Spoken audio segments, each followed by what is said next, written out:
Hang on just a second, Alex. If you're on your phone, then that time has passed. Thank you. So my disease is OCD, and I have a quote from Harry Mandel. There are times where I wish, or wishing I could be locked in a room, and now I have a video to explain that quote.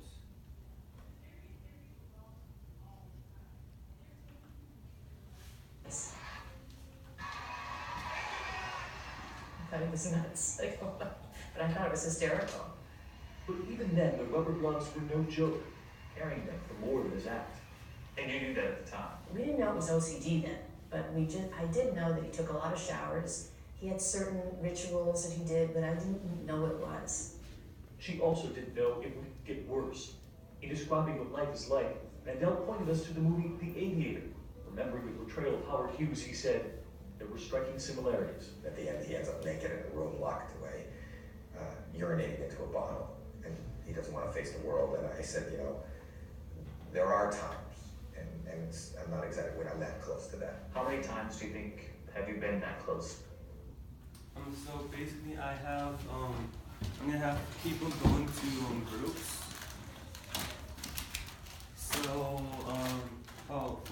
for you are going to be, during my presentation, be turning lights on and off 10 times. Ramadan, Noah, Asar, Ramka, and Salati, you guys are a group. And then you guys will be putting these markers, crayons, and colored pencils into alphabetical order during my based project. On color? Yeah, based on color. And then the rest of you guys will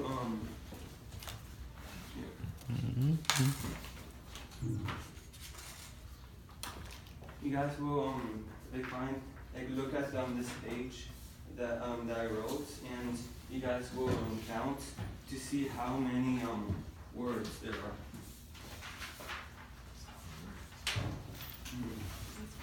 And then I'm also going to be passing out the flyer for me, so you guys can look at that page. Should I just turn it off fast or slow? It's whatever you want. And it doesn't have to be all right now. It has to be spread out. Yeah.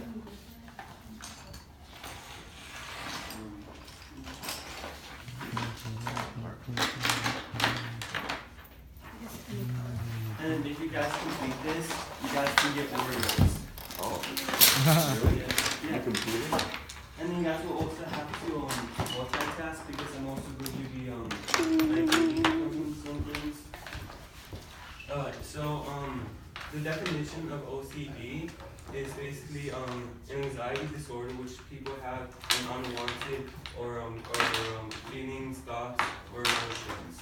And my definition is OCD is when someone has an excessive thoughts or repetitive motion. So the parts of the OCD of the brain that affects the OCD effects are the corporate frontal cortex, I don't really know how to pronounce it, the percolates, and then the satyrium, and then You work for a living.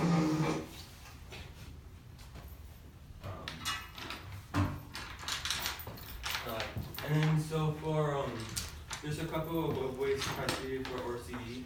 And in OCD, individuals feel driven to perform and repeat behaviors in response or to an obsession or according to the rules.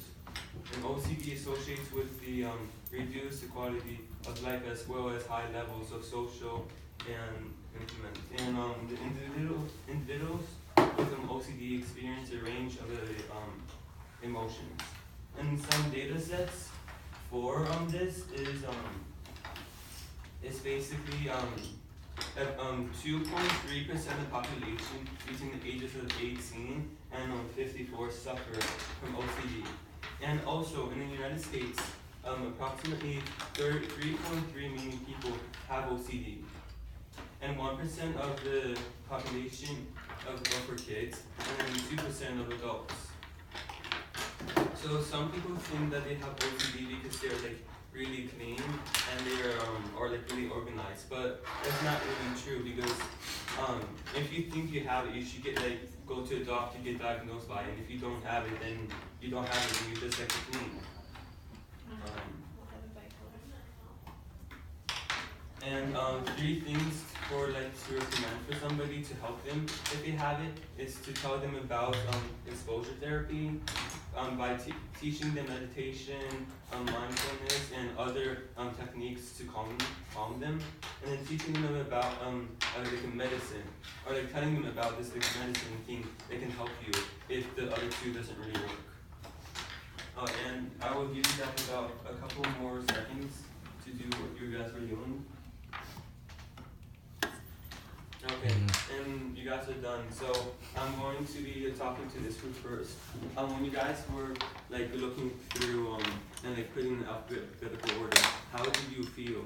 Like, what did it make you feel when you actually had to do that? Overwhelmed. That's a lot. And a lot of people who have OCD have to do that every single day. Maybe not alphabetical order, but have to like arrange your clothes in a certain amount of way, or arrange their their shoes or whatever in a certain amount of way. And for Paul, so how did it feel like actually having to turn off the lights on and off? I thought it was kind of annoying. I don't know. It was like, but after like the 3rd time, I felt like I needed to do it again. Yeah, and because a lot of people who are OCD, when they turn off the lights on and off, they feel like if they don't do it again, or if they don't check, then their house might burn down, or they might use a lot of electricity when you're not really supposed to. And how do you guys feel actually having to count on each word? I didn't get through the entire thing. I actually have OCD, and so, but it's not like counting thing, but I kept getting stuck because there was one typo, and I just kept getting to that and getting really stressed out by it, so I couldn't get past there. And so there was this an article about this 16-year-old kid who was like failing school because all he would do for homework is take hours and hours just like looking at one sentence because he wanted to make sure it was like so perfect that there was no like mistakes, and he had to count every single word on his like homework. And so as promised, you guys can have like Oreos, but overall, what emotions did you guys have throughout this experiment? So I didn't have an activity by choice, but I was over here kind of aligned with Paul, and at a certain point I was like, he hasn't flicked the light in a while. It's about time that he flicked the light for a while. You know, like it's about time. And so I was starting to feel anxiety and uncomfortable. I was like, we need to flick this light, and like that's not even my responsibility. So I don't know. It worked for me. Yeah, Romano? Yeah, same. I was feeling what Aaron was feeling because you told him to flick it 10 times, and I was like kind of counting in my head. I was like, okay, there's 1, 2. Like, okay, when's he gonna flick it? Because he flicked it at different times too. Yeah. I was irritated because I kept thinking that I had miscounted somewhere, so I had to go back and start over. And so you guys can have Oreos now, so I give them to you now or during lunch? We got a break in a few minutes, so we'll do a break. Okay. I need the rest of it. Thank you so much. Yeah.